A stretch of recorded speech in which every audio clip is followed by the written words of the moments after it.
Hello, কেমন আছো বলো তোমরা সবাই? আমার নিট বাংলা চ্যানেলে তোমাদের অনেক অনেক ওয়েলকাম। নিট 2026-এর, বলা ভালো রিনিট 2026-এর রেজাল্টের জন্য যারা ওয়েট করছো, বা তারপরেই জানো যে কাউন্সেলিং স্টার্ট হবে তার জন্য যারা ওয়েট করছো, তাদের জন্য এই ভিডিও। তোমরা অনেকেই আমাকে কমেন্ট করে বলেছো যে ম্যাম কী কী ডকুমেন্টস রেডি রাখবো এখন থেকে, একটা প্লিজ ভিডিও দিন। অবশ্যই এই ভিডিও জরুরি, কারণ হচ্ছে যে ডকুমেন্টসগুলো যদি রেডি এখন থেকে না রাখো ঠিক মতন, তাহলে হয়তো কাউন্সেলিংয়ের সময় তোমার দেরি হয়ে যেতে পারে ডকুমেন্টস রেডি করতে। তখন হয়তো তোমার কাউন্সেলিং ঠিক মতন করতেই পারলে না এই ডকুমেন্টস না থাকার জন্য। তাই এখন যখন তুমি রিল্যাক্সড আছো, এখন যখন তোমার কাছে টাইম আছে, আমি বলবো ডকুমেন্টসগুলো এখন থেকে রেডি করে রাখো। কিছু কিছু ডকুমেন্টস, সব ডকুমেন্টস তুমি এখন রেডি করতে পারবে না, সেটাও বলে দিচ্ছি। কী কী ডকুমেন্টস তুমি এখনই রেডি করবে, কী কী ডকুমেন্টস এখন পারবে না। আর তার আগে বলি, যদি তুমি আমার চ্যানেলে নতুন হচ্ছো, চ্যানেলটা সাবস্ক্রাইব করো। ভিডিওগুলো ভালো লাগলে লাইক কমেন্ট শেয়ার করতে ভুলো না কিন্তু। তোমার নিট জার্নিতে আমি কন্টিনিউয়াস তোমার পাশে থাকবো।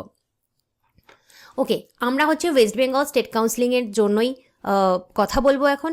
তো ওয়েস্ট বেঙ্গল স্টেট কাউন্সিলিংয়ে যা যা লাগে, তার মধ্যে প্রথমেই হচ্ছে ক্যান্ডিডেট প্রোফাইল লেটার আর পেমেন্ট রিসিপ্ট।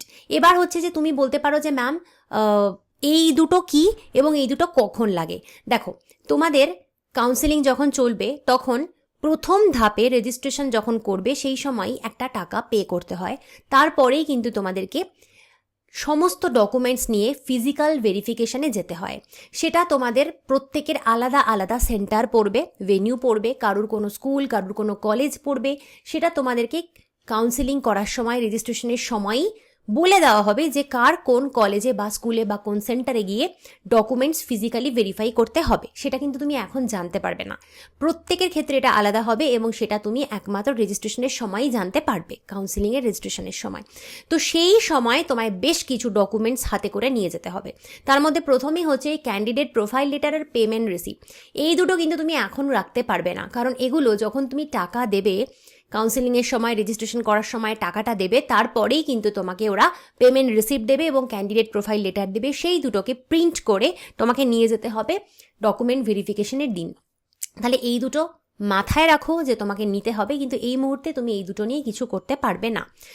নেক্সট হচ্ছে ডমিসাইল সার্টিফিকেট, যেটা ছাড়া কিন্তু কাউন্সেলিং অধুরা। কারণ তুমি যে স্টেট কাউন্সেলিং করছো, তুমি যে ওয়েস্ট বেঙ্গল স্টেটের বাসিন্দা, সেটার জন্য অবশ্যই ডমিসাইল সার্টিফিকেট লাগবে। ডমিসাইল সার্টিফিকেট ছাড়া স্টেট কাউন্সেলিং করা যায় না। এবার এই ডমিসাইল সার্টিফিকেট 3 রকমের হয়, A1, A2 অথবা বি। এই A1, A2, B domicile certificate বানাতে হলে এটাও কিন্তু তোমাকে অপেক্ষা করতে হবে কাউন্সেলিংয়ের নোটিফিকেশান বেরোনোর টাইম অবধি। কারণ কাউন্সিলিংয়ের নোটিফিকেশান বেরোবে, ওয়েস্ট বেঙ্গল স্টেটের কাউন্সিলিংয়ের নোটিফিকেশান বেরোনোর পর তখন ওরা A1, A2, বি এর ফরম্যাট দেবে। সেখান থেকে 2026-এর জন্য সেই ফরম্যাট ডাউনলোড করে তবে তোমাকে ফর্ম ভরতে হবে। তাহলে ডমিসাইল সার্টিফিকেট এখন নিতে পারছো না, কিন্তু যদি তুমি মনে করো যে অনলাইন ডমিসাইল সার্টিফিকেট করাতে চাও, সেটা কিন্তু তুমি এখন থেকেই করতে পারো। সেক্ষেত্রে তোমার A1, A2, বি লাগবে না। তুমি অনলাইন ডমিসাইল সার্টিফিকেট যদি জোগাড় করতে পারো এখন, তাহলে তুমি সেটা নিয়েও কাউন্সেলিং করতে পারো। এই অনলাইন ডমিসাইল সার্টিফিকেট তুমি এখনই করতে পারো। যদি মনে করো যে ম্যাম কী করে অনলাইন ডমিসাইল সার্টিফিকেট করতে হয় একটু বলে দেবেন, আমাকে অবশ্যই কমেন্ট করে জানিও। তোমরা যদি কমেন্ট করো তাহলে তোমাদেরকে আমি দেখিয়ে দেবো যে অনলাইন ডমিসাইল সার্টিফিকেট তুমি কী করে এখন থেকেই প্রিপেয়ার করতে পারবে। নেক্সট হচ্ছে ভ্যালিড ভোটার কার্ড অথবা আধার কার্ড অথবা পাসপোর্ট অফ পেরেন্ট, এর মধ্যে যে কোনো দুটো। অ্যাকচুয়ালি ডমিসাইল সার্টিফিকেট যখন তুমি দিচ্ছ, সেখানে তো তোমাকে দেখাতে হবে যে ওয়েস্ট বেঙ্গলে তুমি তোমার বাবার বাড়িতে এতদিন ধরে রয়েছো বা তোমার মায়ের বাড়িতে এতদিন ধরে রয়েছো। মানে যে বাড়িটা তুমি রয়েছো সেটা তো কারুর একটা নামে। হ্যাঁ, রেন্টেড হলেও অসুবিধা নেই, কিন্তু যারই বাড়ি হোক না কেন, বাবা বা মায়ের মধ্যে যদি কারুর একটা বাড়ি তুমি দেখাচ্ছ, সেক্ষেত্রে তোমার বাবা বা মায়ের কিন্তু দুটো আইডেন্টি কার্ড রাখবে। আইডেন্টি কার্ড দুটোর মধ্যে কোন দুটো? তোমার বাবার ভোটার আই কার্ড হতে পারে, বাবার আধার কার্ড হতে পারে, বা বাবার পাসপোর্ট হতে পারে। এর মধ্যে যে কোনো দুটো, মানে হতে পারে বাবার ভোটার কার্ড আধার কার্ড, বা হতে পারে ভোটার কার্ড পাসপোর্ট, বা হতে পারে আধার কার্ড পাসপোর্ট। ঠিক আছে, এরকম যে কোনো দুটো কিন্তু বাবার আইডি কার্ড রাখবে, যারা তোমরা দেখাবে যে তুমি বাবার বাড়িতে রয়েছো, তুমি ডমিসাইল হিসেবে সেই সার্টিফিকেট দিচ্ছ। তো তখন কিন্তু বাবার দুটো আইডেন্টি কার্ড তোমাকে দেখাতে হবে। নেক্সট হচ্ছে কাস্ট সার্টিফিকেট। কাস্ট সার্টিফিকেট হচ্ছে এসসি, এসটি, ওবিসির তো একটা সমস্যা চলছে, তোমরা জানো। ওবিসি রিলেটেড কোনো যদি নোটিফাই করে আমি তোমাদের জানিয়ে দেবো। এখনও ওবিসি রিলেটেড কিছু নোটিফাই করেনি, WBMCC যদি জানায় আমি তোমাদের জানিয়ে দেবো। তো এই কাস্ট সার্টিফিকেট, যার যা কাস্ট সেটা কিন্তু স্টেট থেকে পাওয়া কাস্ট সার্টিফিকেটই তোমাকে দিতে হবে। সেন্ট্রাল কাস্ট সার্টিফিকেট দিলে কিন্তু হবে না। তুমি যখন স্টেটের কাউন্সিলিং করছো সেটা স্টেটের কাস্ট সার্টিফিকেট তোমাকে জমা করতে হবে। তাহলে এটা যদি তোমার না থাকে বানিয়ে নিতে পারো। নিটের অ্যাডমিট কার্ড, বলা ভালো তোমাদের 2026-এর রিনিটের অ্যাডমিট কার্ড, যে রিনিট হলো তার অ্যাডমিট কার্ডটা লাগবে। নিটের র্যাঙ্ক কার্ড থাকবে। র্যাঙ্ক কার্ড তো এখনও পাওনি, র্যাঙ্ক কার্ড পাবে রেজাল্ট বেরোনোর পরে, তো সেটাও কিন্তু লাগবে। তো এই অ্যাডমিট কার্ড তুমি এখন থেকে ভালো করে সুন্দর করে প্রিন্ট করিয়ে রাখতে পারো। নেক্সট হচ্ছে পিডাব্লিউডি সার্টিফিকেট। পিডাব্লিউডি সার্টিফিকেট হচ্ছে যারা ফিজিক্যালি উইক ক্যান্ডিডেট রয়েছে তাদের জন্য, সেটাও কিন্তু এখন থেকে বের করে রাখতে পারো। নেক্সট হচ্ছে তোমার এজ প্রুফ অবশ্যই লাগবে।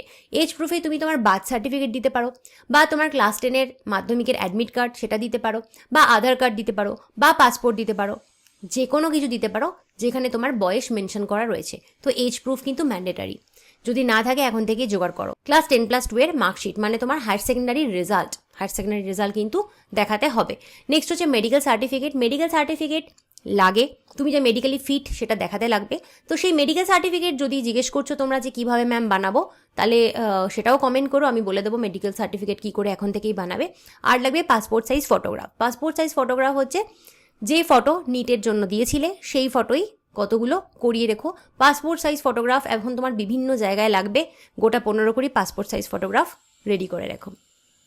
তাহলে আমি যদি তোমাকে খুব তাড়াতাড়ি বলি যে এক্ষুনি তুমি কী কী রাখতে পারো, এক্ষুনি রাখতে পারো অনলাইন ডমিসাইল সার্টিফিকেট, এক্ষুনি কোনো একজন প্যারেন্টের 2টো আইডি কার্ড সেটাও রেডি করে রাখতে পারো, এক্ষুনি কাস্ট সার্টিফিকেট তৈরি করে রাখতে পারো, এক্ষুনি নিটের অ্যাডমিট কার্ড ঠিক মতন রাখতে পারো, এক্ষুনি পিডাব্লিউডি সার্টিফিকেট জোগাড় করতে পারো, এক্ষুনি এজ প্রুফ ঠিক মতন রাখতে পারো, ক্লাস 12-এর মার্কস কার্ড, মেডিকেল সার্টিফিকেটও রেডি করতে পারো, এবং ফটোগ্রাফ যেটা লাগবে সেটাও রেডি করতে পারো। এগুলো কিন্তু এক্ষুনি তুমি করতে পারো। এবার এখানে তোমাকে আরেকটা কথা বলবো যে তুমি যদি কাস্ট সার্টিফিকেট করাবে মনে করছো, অনেকে বলো যে ম্যাম কাস্ট সার্টিফিকেট ভ্যালিডিটি থাকবে কি না। ভ্যালিডিটি থাকবে, তুমি যদি এখন কাস্ট সার্টিফিকেট করাও কোনো অসুবিধা নেই, ভ্যালিডিটি তার থাকবে, কোনো অসুবিধা নেই। 1 বছর ভ্যালিডিটি অনেক কিছুরই থাকে, 1 বছরের কম ভ্যালিডিটি তো হয় না কারুর। তো তুমি এখন কাস্ট সার্টিফিকেট করিয়ে নিতে পারো যারা নতুন করে কাস্ট সার্টিফিকেট করাবে বলে ভাবছো। এই হলো আজকের ভিডিও। তো কি চাইছো আর সেটা আমাকে অবশ্যই কমেন্ট করে জানিও, আমি তোমাদের ভিডিও বানিয়ে দেবো।